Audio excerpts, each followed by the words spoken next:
in marketing, we can get so frustrated sometimes with sales because you're like, I've sent this message in the newsletter, I've sent it in email, I've sent it, right? And you get frustrated that no one's reading this and, don't they know? And now it's pinging me in Slack and I have to answer this 1,000 times.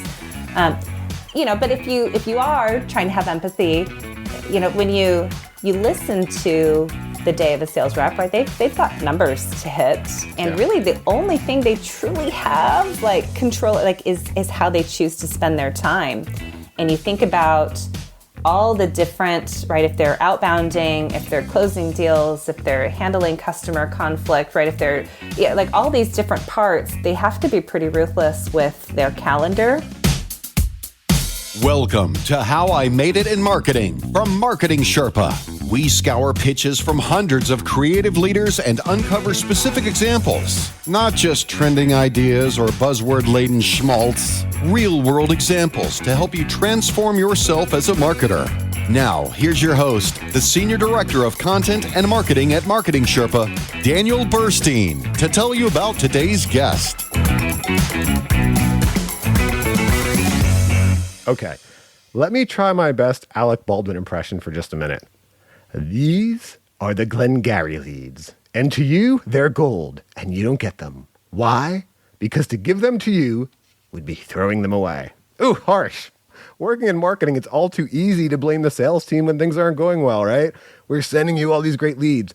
Why aren't you closing them? You're wasting all of our great marketing. And in fairness, that blame gets sent in reverse quite often as well, right? Sales blaming marketing for not getting enough leads. But we are our highest and best marketers, not to mention the best versions of ourselves as human beings when we work to truly understand the other. That can be the customer. That can also be the sales team. So when I saw a podcast guest application from a leader who dived into the sales team early in her career and learned enterprise sales from the sales rep's perspective, and then had formed a partnership with her sales counterpart at 2 different companies in her career, I knew I had to talk to her, and we could learn a lot from that career. So I'm so glad to have with me today, thank you for joining us, Michelle Huff, the Chief Marketing Officer of UserTesting. Thanks for joining us, Michelle. Oh, thank you so much for having me. Let's take a quick look at your long and illustrious career. I just cherry-picked a bit from LinkedIn. You were the Senior Director of Product Management at Oracle. You were VP and GM of Data.com at Salesforce. You were Chief Marketing Officer at Acton. Now you are Chief Marketing Officer at UserTesting, where you manage a team of 65. And for those unfamiliar, UserTesting is a publicly traded company on the New York Stock Exchange. It reported $147.4 million in revenue in 2021, up 44% year over year. Congratulations on that performance. Thank but you. give us a sense. So that's the numbers. What is your day like as CMO at UserTesting? A lot of meetings, I'd say. Yeah, lots and lots of. Actually, it was pretty funny. It was. Do you remember in 2020 where everyone was talking about Zoom fatigue? Oh my gosh, yes. I remembered I lived it. Yes, I hear you. Right? And then everyone's all these articles. And I remember being upstairs having coffee with my husband because as the CMO for UserTesting, I work from Seattle. And so I've actually been a remote CMO who works from home. And I travel. Actually, tonight I'm flying out to San Francisco. But during the pandemic, I think everyone got a taste of my life. I'm on a lot of Zoom calls back to back. And I remember reading the articles and I was telling my husband, everyone's talking about this thing called Zoom fatigue. I think they're just leaving my life right now. I think it's just a lot of back-to-back Zoom calls, but it's, in many ways, it's, a lot of times the day is working across a lot of different leaders within UserTesting, working with my team, and then occasionally doing fun things like having podcasts with you. It's kind of a fun gig. Thank you. So you were working remote before it was cool. Yeah, totally. Yeah. Well, I'll tell you one thing. You just mentioned Zoom fatigue. I want to get into your lesson-filled stories here, but one thing with Zoom fatigue that I learned, so we had a campus with 3 different buildings, right? And then, went to go working at home. And so I would kind of do the same thing I would do then. I would have these meetings and I'd be on the meetings and I would end the day and I would be so tired. And I didn't realize it at first, that Zoom fatigue that you realized. And then I realized, well, wait a minute. When I had all these meetings at work, I was getting up, I was walking around, I was going different places, I was seeing different people. And so what I started, I don't know if this works for anyone at home, is I tried to not always work in the same place. You know what I mean? Like I've right now I do the podcast recordings from my bedroom because it's nice and quiet, which you're seeing my bedroom. I might be seeing yours. I have an office loft upstairs. I go up there. When I can with a Zoom call, like it's great to connect and see each other. Like we can see each other right now. But some people I work with all the time and don't need to. We just do a phone call. I go and sit on my back. I have a lake, see some nature while we're talking through this stuff. So if anyone's experienced Zoom fatigue, I don't know if you've learned anything, Michelle. I say, yes. Get up and move around. Get in your backyard. Get in your house. Get outside and use the video when you need to. But when you don't, go for a walk around the block. Go in the backyard. Stare at the lake. Like, your body can't take it. It's not natural. I think I've had a few phone calls laying on the floor. It reminds me actually in the early days, everyone was on speakerphones. And so, it is actually nice being on the Zoom calls and be able to see people, but it is nice to occasionally just go back, old school, just hop on a call and go get some coffee. The funny thing I have learned to do on Zoom is it was working from my bedroom before it was cool. We were doing a remodel and it was before Zoom had the built-in backgrounds, but you could do it with the green screen. And I remember I got a big green towel, like a blanket, and I put it over my curtain rod so I could find something. And I looked for what would Fraser Crane's house look like today.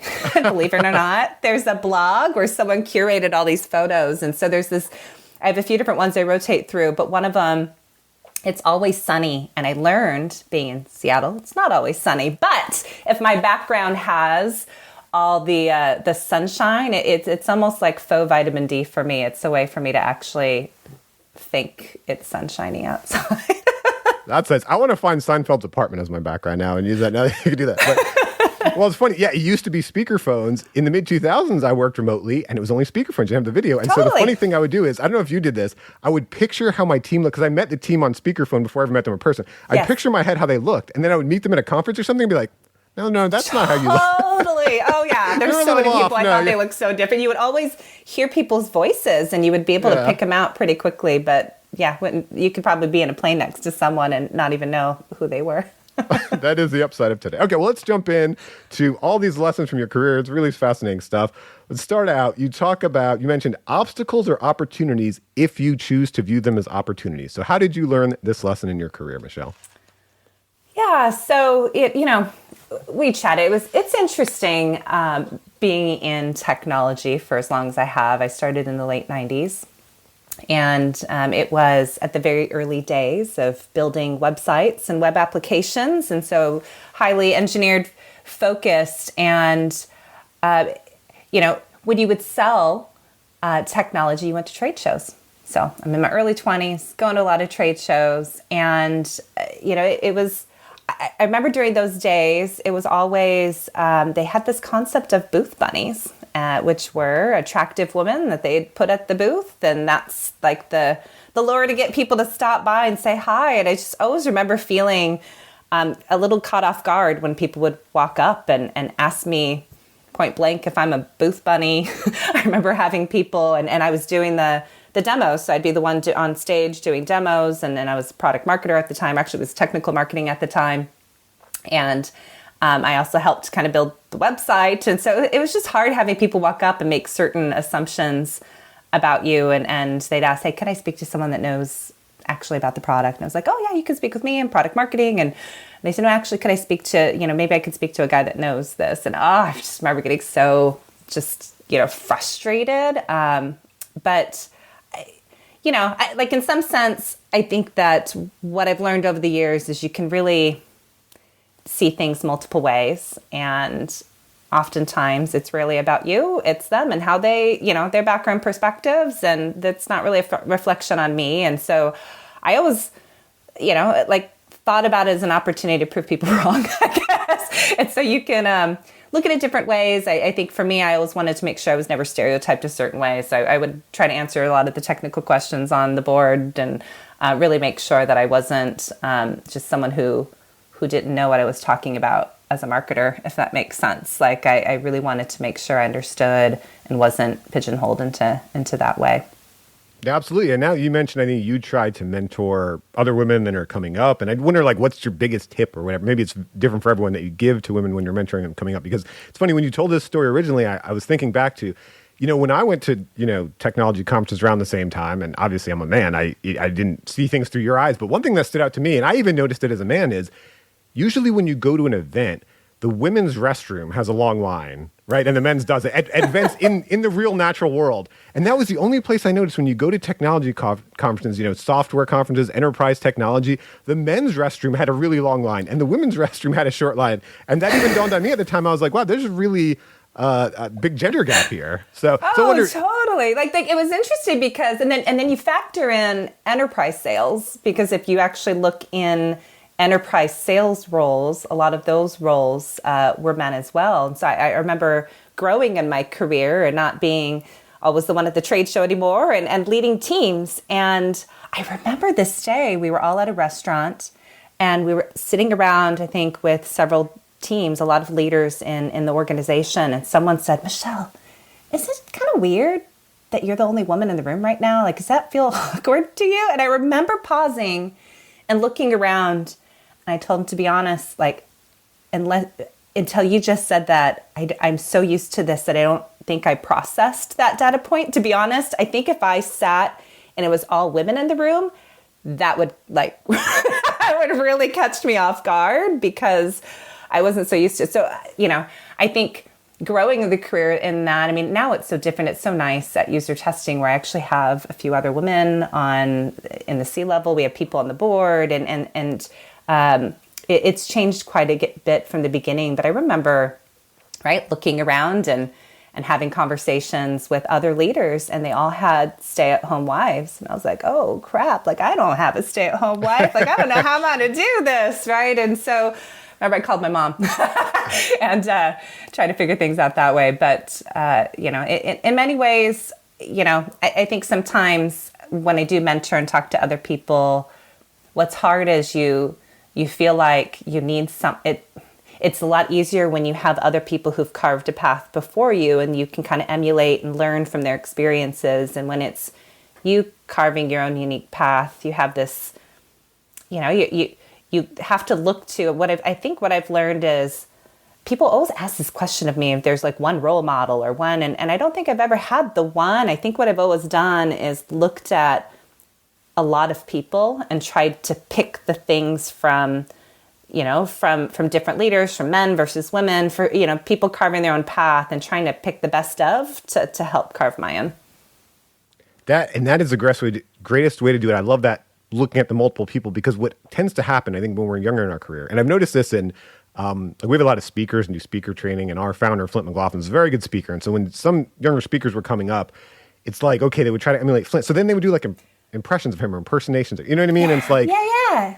And then it doesn't feel authentic, right? Which is then the weird thing too. You read all the articles and they say you got to be an authentic leader, but then you're like, well, what does it mean to be an authentic leader? And then you're trying to emulate the one person, and they do it differently, especially if you are a diverse voice and everyone around you. So then how do you balance that? And so, I feel like I've always just tried to pick the aggregate of many.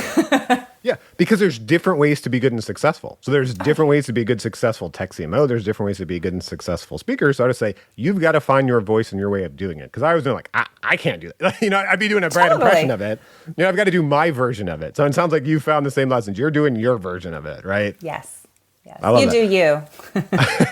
Well, let's talk. So this is just a great overarching lesson. I want to talk about how you apply this mindset. You talked about how you applied it to your career, but how you apply it to your marketing, how you're talking to customers, as obstacles or opportunities if we view them as opportunities, right? So for example, we have a free digital marketing course, and in the headline writing section, Flint McLaughlin teaches attention precedes interest, interest precedes engagement, engagement precedes relationship. And so when you're talking about the story of your career, for example, the path you came up, right? You had that attention, you had that interest, right? But you were struggling. You couldn't get that engagement part. You didn't have anyone to engage with. The industry wasn't mature enough. You didn't have those relationships with, those right people.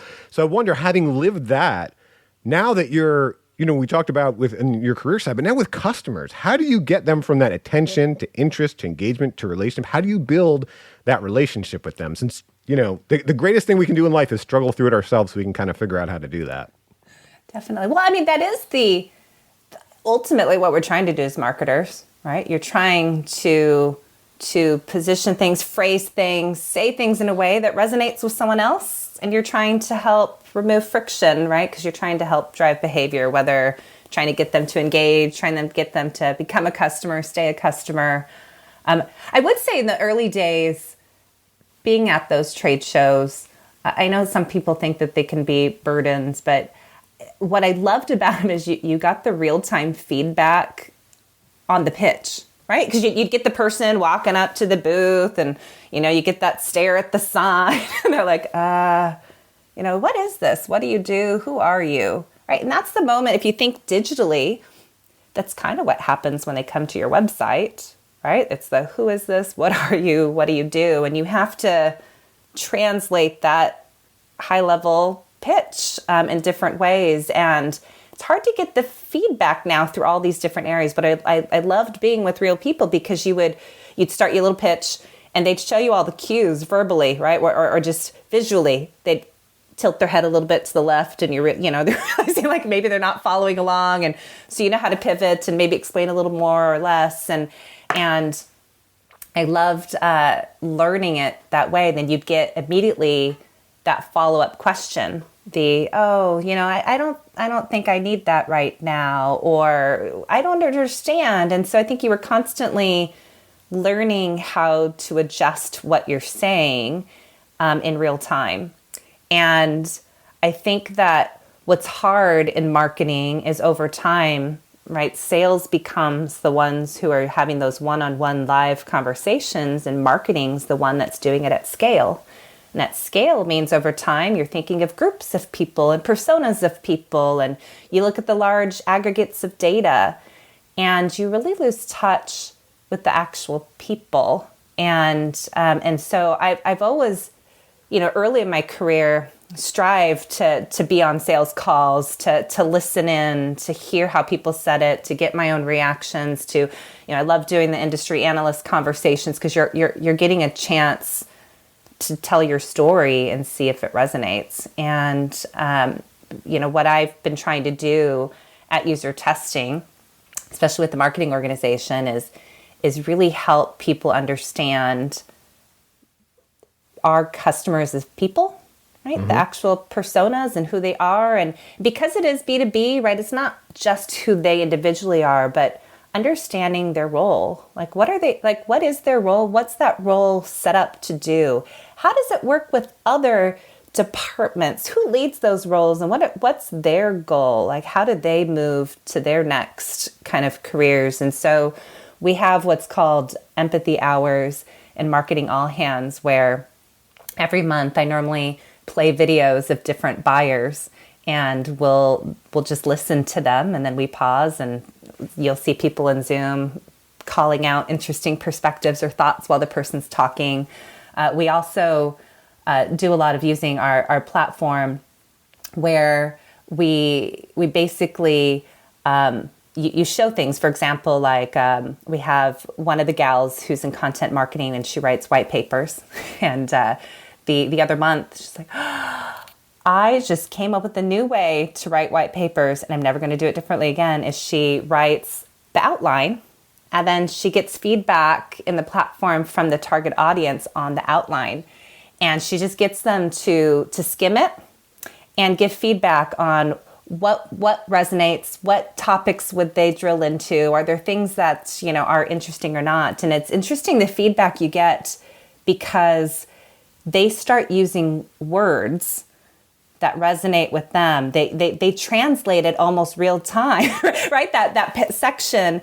And so if you're trying to go after a new audience, you now better understand how they think about that topic, what words they use. And she's like, it's almost like it writes the white paper itself. I can really start changing it. And so we basically have all these use cases because I think these are such fascinating learnings that I want to try to share that with everyone in the organization. So they'll come to the all hands and speak some of the insights that they've learned and some of the aha moments. And we continually do that. And so, because at the end of the day, right, we're trying to get people to understand customers. The whole business of a customer, of a company, is to find and keep a customer.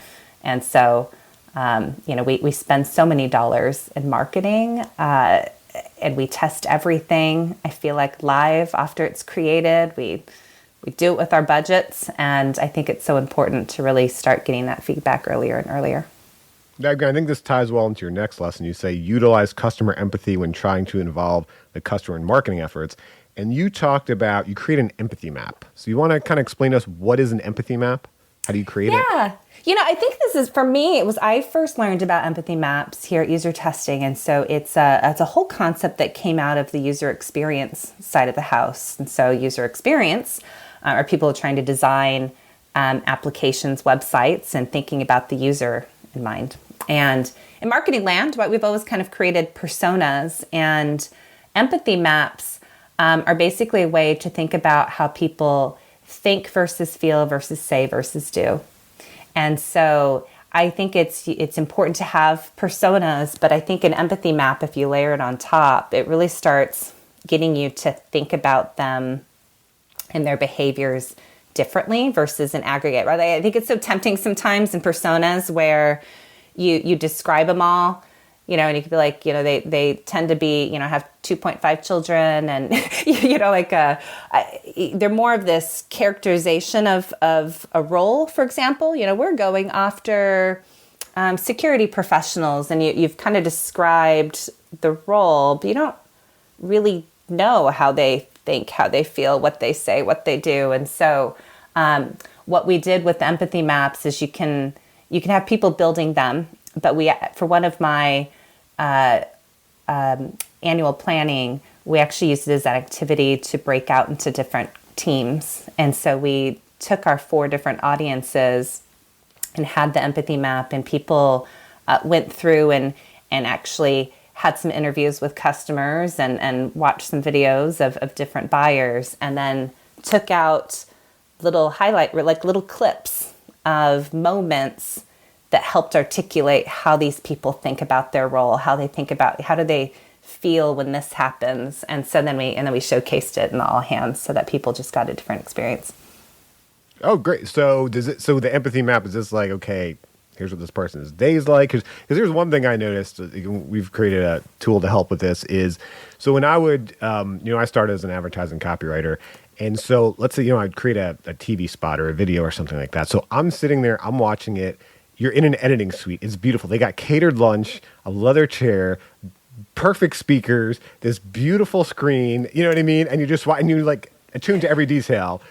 Now it's being watched, out at a park with a mom whose kid just dropped his hot dog and is crying, and she's seeing it on her phone, and it's hot out. You know what I mean? And so, speaking of empathy map, it's the totally wrong way to try to like get a gauge for your creative, right? And so that's one thing I always talk about, is like figuring out like, okay, the empathy. How is someone actually going to experience this message? So, like, just give us a high level. What are a few of the factors you include in that empathy map when? Yeah. Well, so for example, if you're trying, so you can do an empathy map based on just the personas, or you can take certain activities and then try to build an empathy map around that. So when people are having the first time experience with your solution or something like that, then you can build an empathy map, and then you basically, it's not just a persona of saying, okay, the first time experience of our customers, here's all the people, and you break it down into your, if your software, your admins versus your buyers versus your end users, right? And then you kind of group these people.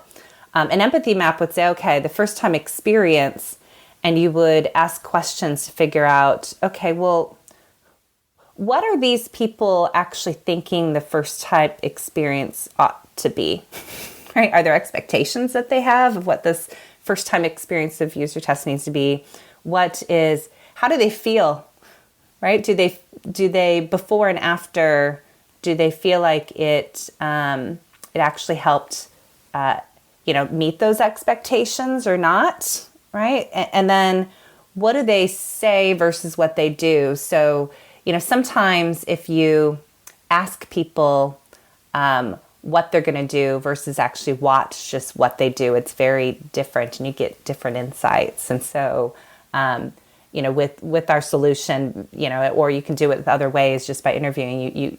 The style is more of just asking people, okay, tell me about the first time experience that you had, and they'll say it, versus watching them go through it for the first time, and you see people fumble, you see people stop and say, like, I don't understand what this means, or maybe you realize you're using a lot of terminology that assumes a lot of knowledge about the product and the solution, and first-time users are really confused by that. And so it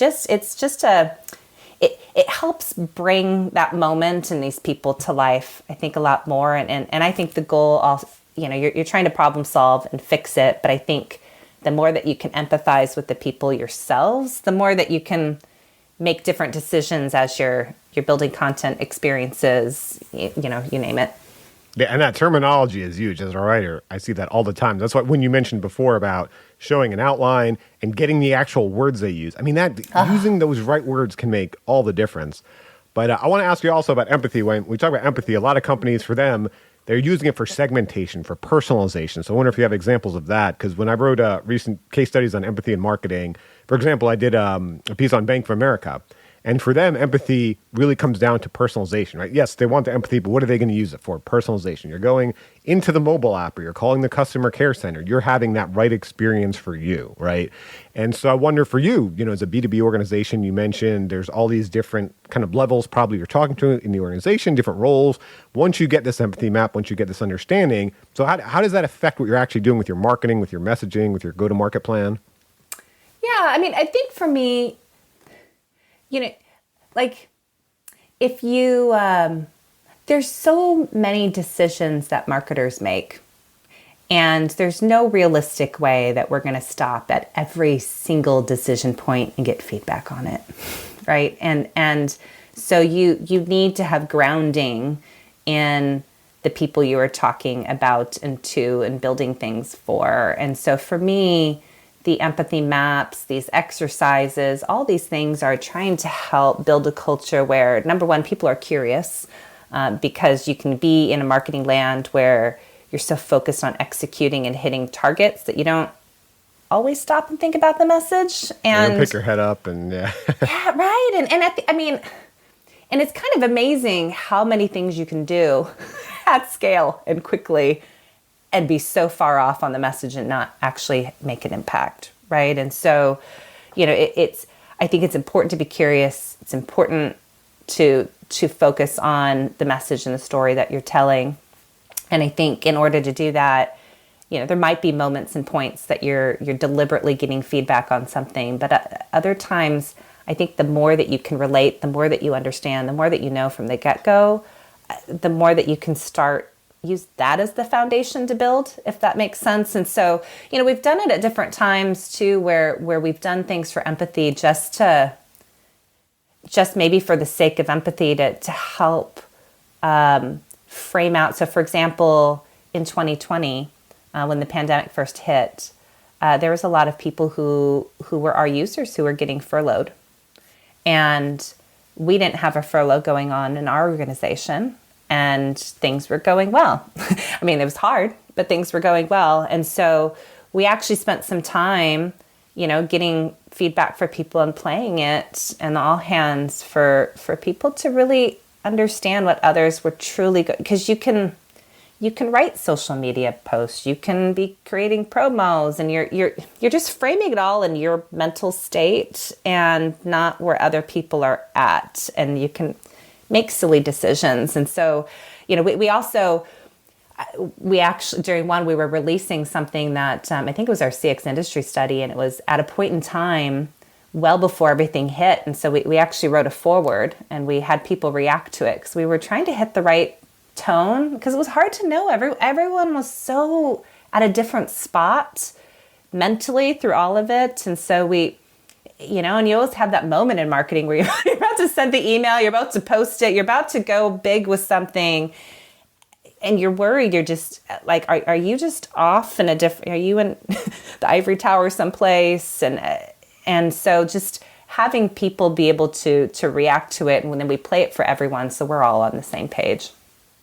No, makes sense. Well, so speaking of, everyone getting them on the same page, it also comes down to having the right team to work with, right? And so one of your key lessons, surround yourself with the right people. So how do you do that? How do you surround yourself with the right people? Yeah, it's funny. I think we were chatting before where I think early in your career, it's interesting in marketing because marketers are such high execution people, and you get rewarded for knowing, having expertise in something, being able to execute kind of quickly. And then you kind of start getting into these leadership roles, and a lot of the traits and skills and things that people reward you at that level aren't always necessarily the ones that got you there.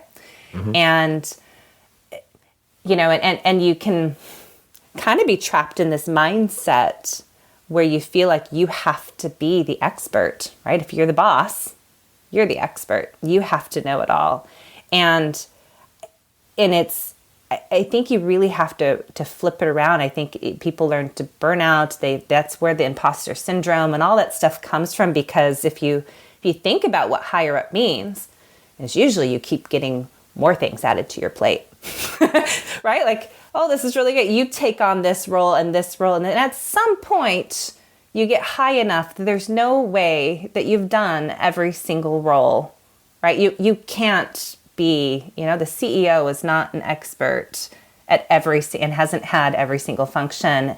Usually why you're in that role is because you're good at solving problems, right? And you're good at managing a team. You're good at finding, right, the right way to solve the problems for the company. And so, the way that you have to think about it, I believe is, what your job is to build an organization, a team, processes, right, that fit. And so the team, we all have strengths and weaknesses.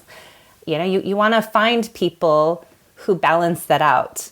And so, maybe you come from a very specific, my background, I come from more of the product management, product marketing kind of side of the house. And so I really need to surround myself by people who have extensive experience in demand generation and PR and some of these different locations. Because for me, I feel like I need people who are going to be my advisors, who are not going to just listen to what I tell them to do, but they're going to be giving me advice on what I should do, should not do. And ultimately, right, I make the call. I'm the one who takes the responsibility and everything for it. So you want to know enough about these different roles. But I think once you kind of decide that you're building this team, then you're thinking about how you get this whole team to function really well. And you're looking across all the different areas of how you balance out and make sure you have a good culture, but you find perhaps you need some roles that kind of create a little friction or push people a little bit more. And you're really doing it because you're building this team. So it's experience. I think that you're looking for diversity. I think it's diversity of backgrounds. It's a lot of different things that's important to set up.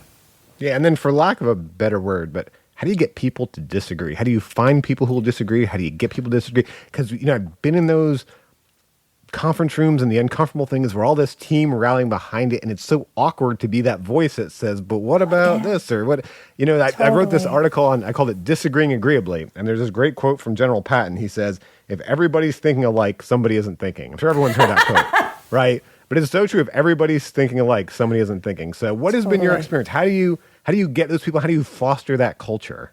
I know. It is hard. It's hard on Zoom, right? Because I think that people are easier to do it in person. I think trust is a part of it. And I'll be transparent. I think what's interesting about user testing is one of our values is be kind. And so a lot of feedback that I hear, that I get, is people are still learning how to have, I wouldn't say high conflict, but how do you have those conversations where you are being respectful and kind, but you're telling people what you think, and you're telling if it's wrong. I heard a really fascinating TED Talk the other day. I shared it with my team, and I'm forgetting the woman's name now. I'm not going to give her great credit on this podcast. Maybe I should have looked it up, but she talked about there's always been for years around helping people have crucial conversations, right? So there's been all these management trainings where you're trying to teach leaders how to bring up difficult conversations and how to do that constructively and all of that. And we still continue to run into a lot of problems. And her thought process was, I wonder if there's also, at the end of the day, conversation's a two-way thing. And what if hearing feedback is also a skill? And we should also be teaching people how to hear feedback. And she said the problem is normally when you hear feedback, right, you either one, if it's feedback you don't agree with, you don't want to hear, you either start deciding, who are you? What gives you the right, right? How dare you? Where do you get off? Who are you to tell me this? You don't know, blah, blah. So you're discounting the person. Or you get really frustrated because it's how they said it. They said it this way, they said it that way, they should have used nicer words. And so then you stop listening to the feedback because now you're critiquing the how. But, the one was saying just how, like, if you think back to, if you really try to say, maybe the person isn't the right person, or maybe they said it in a screwed up, stupid way. But maybe, just maybe, there might be something in that feedback that you could learn to grow from. And if you can separate, right, like sometimes people say things and they're super angry and you're like, well, maybe they're stressed out, right? Like that's the stress talking, that's the anger talking. So push that aside. What did they really say? Like what's the essence in there? And is that something that maybe if I thought and was, reflecting on that I could use that as feedback. And so, I say it's a journey we've been on at UserTesting and even in my own organization of, I think trust is so important so that you can say things and have people feel like it's okay that you disagreed. It's okay that you blew up. It's okay you put your foot in your mouth on the way you say it because you were so passionate about a topic and you didn't say it in just the right way. But I think it's important for everyone, right? Not just the person who says the feedback, but for the receiver to both be, changing about how they think about feedback. Well, for the receiver, it's a gift if you look at it the right way. So, I mean, one thing I've always asked myself in my career, well, not always, I learned this the hard way. I learned things the hard way later in my career. But how would I react if I didn't have an ego, right? So if I didn't have an ego, how would I react? And so sometimes you didn't have an ego react. Well, sometimes, like this person is wrong. Like they're just off. They're not in marketing. They don't understand this, whatever it is. Totally. But oftentimes they've got a really good point and my ego is getting in the way here. And if I could just kind of shove that aside, because man, the ego's rough, huh? Especially in marketing. A lot of high alpha, high ego people. If we can move that ego aside, it's like, great, this is just data. And now I can use this to improve. So totally. So something else about your career, I want to talk now about the people you collaborated with. Someplace we've had some of these biggest conflicts, some marketers, and we've had this biggest challenge with ego is working with sales or tech people and stuff. And you have such a great and unique background in that you've really done a good job in understanding sales and teaming up with them. And it starts with this is your first lesson. Marketers should get involved with the sales team to learn from them. And you started early on, and I'm going to list a few sales leaders that you worked with. Then I want if you can tell us a story about how you kind of really dove in there, because I want to give everyone credit here. So you said in EMEA, it was Andrew Gilboy, who's now the Chief Commercial Officer at Thriva Health. In APAC, it was Bill Kearney, who's now the GM Asia Pacific for Axway. In Latin America, it was Anselmo Castellan, who's now retired. And in North America, it was Bob Crossman, the RVP of Sales at Aptio. So that's where they are now. But in those regions, where were you working with them? And then kind of tell us a story of how you dove in and almost started your marketing career in sales. Yeah, it was interesting. I started out, you rattled off a lot of the large companies I've worked for, but when I first started, it was a small 30-person tech company, and then eventually I think we were 120 people we were acquired. And at that 120-person company, it was called Intranet Solutions at the time, later changed to Stellent. We were small and scrappy, and there weren't a lot of people, and I think the benefit is you get to wear a lot of hats. And so, I started this conversation with you talking about being at those trade shows and being in technical marketing and product marketing. And I was the person who built the demos for people and who learned how to showcase the technology. And it first started, Anselmo Hope you're doing well, Anselmo. He was the head of Latin America, and he didn't have an SC yet, because when you're small and you fund sales, you don't always fully fund everything else. He was scrappy and trying to find different people, and he learned that I spoke Spanish. I graduated in college with international business and lived in Mexico for a little bit, and I didn't know business language. I didn't know how to say workflow and version control and all that stuff. But he invited me to go at first to some of the trade shows down in Brazil and Mexico, and eventually to different sales calls because I was the person that was helping to articulate the solution. And I loved it because, as we talked about before in marketing, there's actually different ways that you have to talk about the solution, and you have to connect it to the problems that people are trying to solve, depending what stage you're at in the funnel. So it's so different at the very, very beginning that oftentimes marketers are at, of just trying to get you to pay attention to the brand, help you kind of get excited about the possibilities. But later on, when you're really at this level of why you, why now, kind of conversations, it's different. And so it was really fun to see how those conversations went and hear how the sales leader would pitch it and how they would address all the objections that would come up and different things. And over time, right, it started with Anselmo. And then Andrew Gilboy, which actually a friend of mine that still lives in London just sent me a picture of Andrew.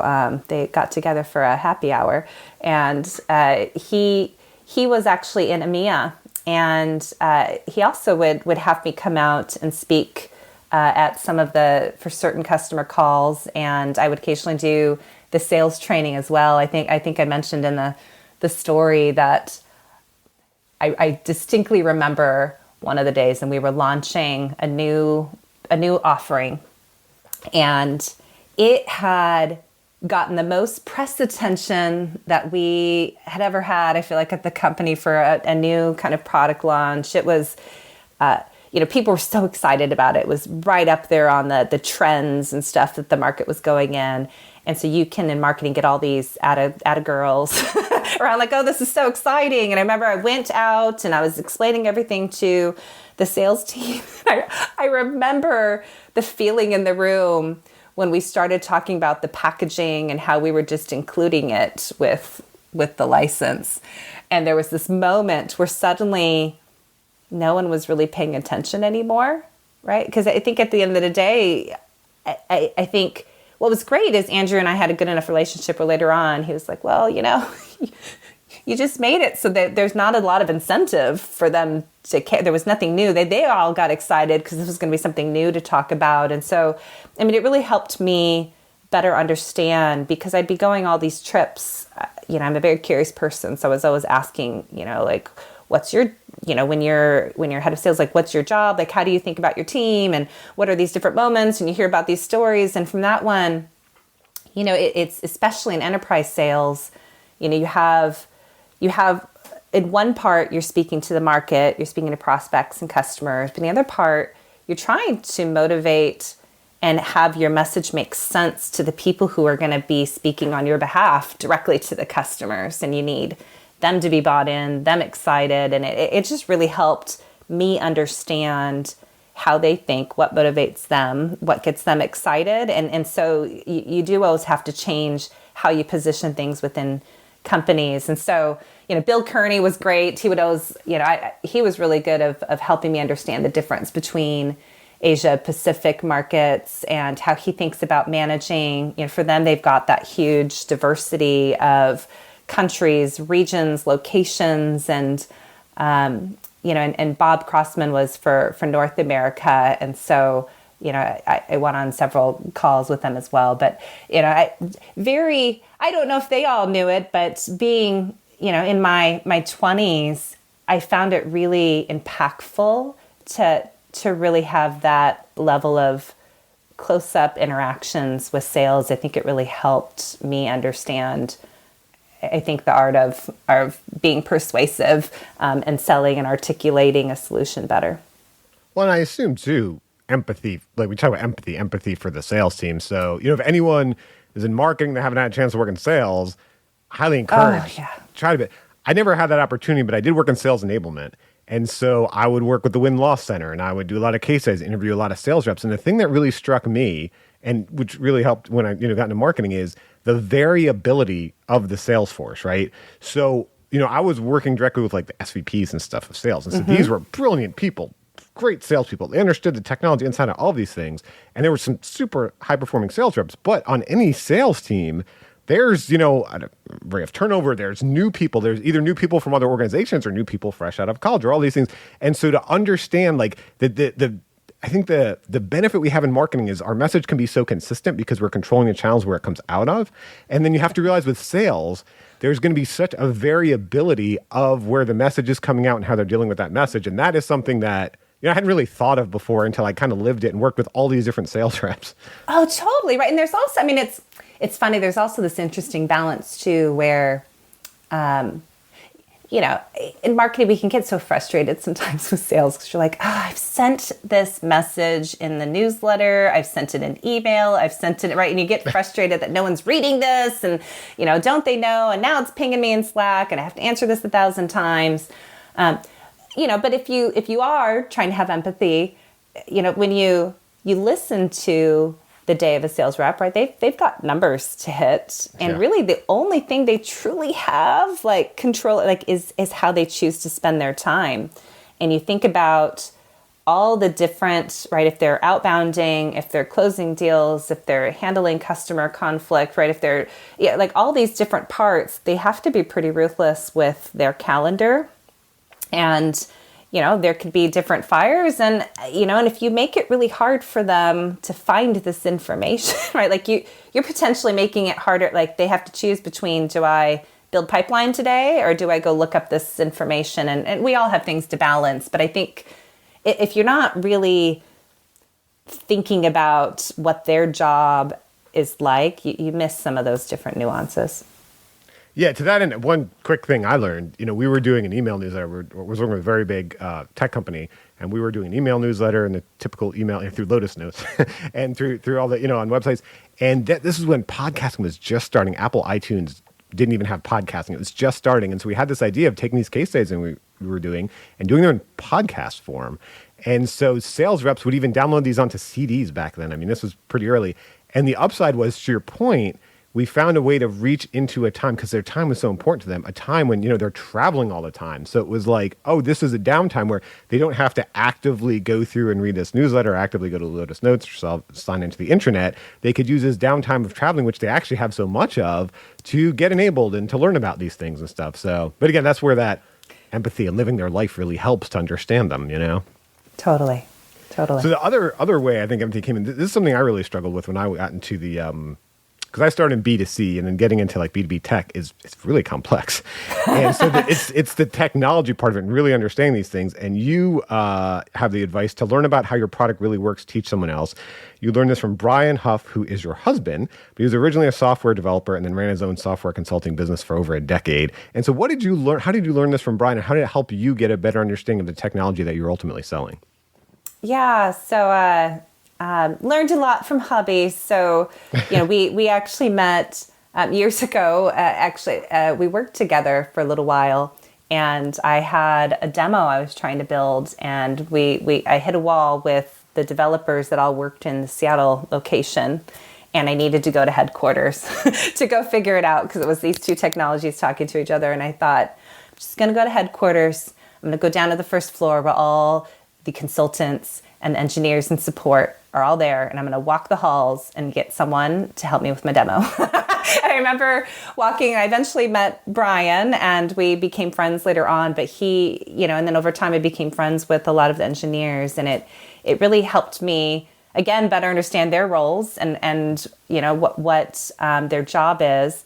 But it was great because it was at a time where in product marketing, today with SaaS, sometimes, I feel like an old curmudgeon person where I'm like, you kids have it so easy these days. But I remember in the on-premise, when I was like, you had to install the web servers and the application servers and the databases, and you had to literally code into HTML. If you wanted a website, like you didn't just create it, you had to look like the entire back end, which people think of as DevOps today, you had on your little tiny IBM ThinkPad that that you traveled around the country with, and so there was all these moments where so many new things were happening in technology, right? It was the first time XML and web services and RSS feeds and all these different things were coming out. And, in marketing, you're trying to help explain what it is to people, why it matters, why these people should care. And so,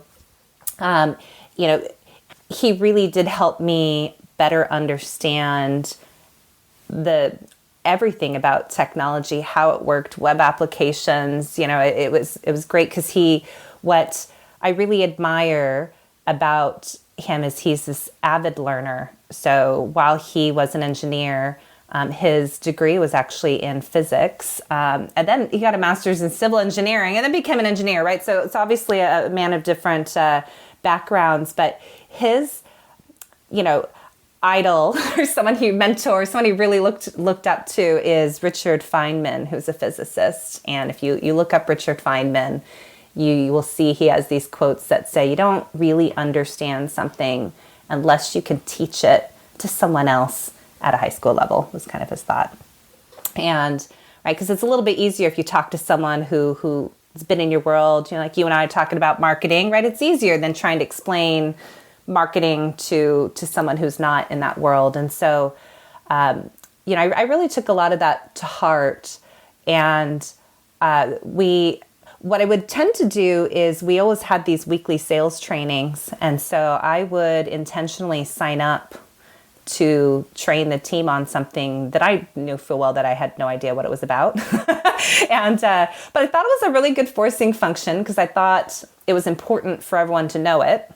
And so I would intentionally go figure it out and teach myself. And I figured that if I could actually get to a point where I can educate someone else about what I just learned, then I understand it. If I understand it, then I can better demo it. I can better build it into the talk track. And so it's really something that I feel like I've just continued to carry all the way through, even into the world of being CMO. Because sometimes I've dove into pricing models and to different, things that I'm trying to really make sure that I truly understand something, because I never want to be, telling people things when I don't really understand it. And I think that also comes back to sometimes the challenges in marketing is, I don't know if you've ever read sometimes white papers or things. You're like, I don't think the person actually knows what they're talking about, right? Like they're saying all the words, like it kind of makes sense, but like I don't actually know if that makes sense.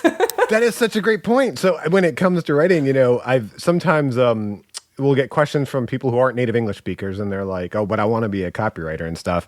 Mm-hmm. And I tell them, like, we're all non-native on some level. So like I said, when I started in tech, I was a non-native tech. I could speak perfect English. Right? I was non-native in tech. And let me tell you, it has a language, right? Totally, it's got its own language. I don't know what it's talking about, yeah.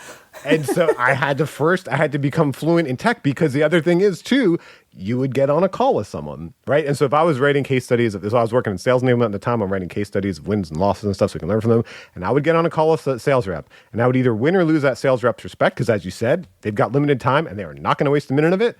And if you don't know what you're talking about, they realize they're wasting it and they're going. So you'd have to be able to speak it fluently enough. And so just getting up to that point to speak it fluently. And to that end, even we did, when new people would start at our company, I realized how many things that, like, once you've worked in this industry for a while, so well that they didn't understand. Yeah. Like pay-per-click, right? It sounds like PAPER, click. You know what I mean? So, we did a series for our audience because we used to, when you're experienced for a while, you try to do very high-level content. We did more one-on-one content. We just did a series of what is X, and just explained it. And we had just the whole 50 or 60 of them. And so we, give it to our audience when you've got new people on your digital marketing team, but for our team too, just showing them the ropes and getting them, to speak the language. So... Totally. Yeah, it's funny. My husband used to he still does today. He's pacing around the house. Sometimes I was like, what are you doing? And then I learned he was literally pretending he was lecturing and training. So, because when he was learning about something new, he would just even in his head be pretending like he's explaining it to someone else. And that really helped him learn and understand. And so I thought that was really helpful. Absolutely.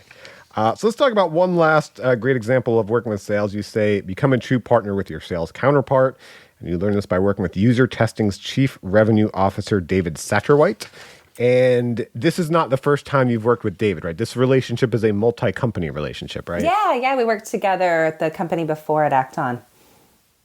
And so what have you learned from trying to kind of, like I said, this is one of the biggest struggles, is that marketing sales alignment when it's not going well. You know, it's funny, like people say this about baseball teams, for example, right? So when things are going well, they're going well because, there's such good camaraderie and they're playing poker in the clubhouse and they've got a pool table in the clubhouse and all this stuff. But when things are not going well, then the relationship's always blamed. Like, they don't have that relationship. They don't have that cohesiveness. And we're a team. So what have you learned about forming a good teamwork with your sales counterpart? Oh, totally. It's so important. And it's interesting, throughout the career, I remember before I met David, even mentoring some people, and there's a phrase that we would have as leaders, no chinks in the armor. And what that was is sometimes I remember coaching someone who came to me and said that, she was heading marketing, and the GM at the time was trying to drill into something. And it was like this interesting moment where, is it a sales thing or is it a marketing problem or and we were talking about it and I was like, be careful with that one. Like, no. Like, don't throw your counterpart under the bus. Just say like, I'm going to go talk to this person. We're going to go figure it out. Right. And yeah. I remember later she's like, that was good advice. But, I remember what I really appreciate later on when I met David is he had been doing, the whole head of sales thing for much longer than me. And this was my first time being a CMO. I'd run marketing, at Salesforce for a product line, but hadn't been the CMO of something. And, I think in particular, I think he's lived a lot of the marketing and sales friction as well. And I think that he really approaches things in a partnering way. And I think he established it first, and I'm really grateful he did, because sometimes you can feel like you're isolated and alone, and you have to do all this stuff. And I think because he first started saying like, "Hey, I'm thinking about making these changes to the sales organization. I'm doing what do you think?" Right, and treating me as an extension of the sales organization. Right. So like one of the leaders, and so vice versa, I started doing that. And we really have approached sales and marketing as we both are jointly doing this, and we can both be. So there's over time, there's actually people even today that we fund, but actually report into each other's organizations just because it might make more sense for them to be in that organization at the time. I kind of walk through how I'm thinking about spending the marketing dollars, and because at the end of the day, right, if we're both not supportive of either one growing into this new market, right, like we talk about it now, it's like, okay, we're thinking about creating this segment or going into this, he could choose one approach where he does it, and then I'm scrambling, right, or I could say, well, screw you did it. Now, I'm not funding that, right? And I feel like that's where all the conflict happens as well. Or we have a pretty upfront conversation. It's like, okay, well, we could do that. Here's the benefits. Here's the trade-offs. If we do that, either we got to change the sales and marketing percentage of spend, right? And we can fund more marketing people to do that. Or maybe we have less marketing and you're doing more outbounding. You're doing more, right? And so the nice thing is we talk through the problem sets. We know there's trade-offs across sales and marketing. And at the end of it, so much about enterprise selling marketing, it's not this top of the funnel, you drive things, throw it over the wall, and then it's a sales problem, right? Like you see all the data about how maybe a BDR is on the phone leaving a voicemail, and that's brand awareness, right? They might actually come inbound because of all the outbounding work that you're doing, or there might be a lot of people who are in a sales cycle, but that event or that content or that thought leader that you influenced is influencing that deal to close. And so much of the investment, especially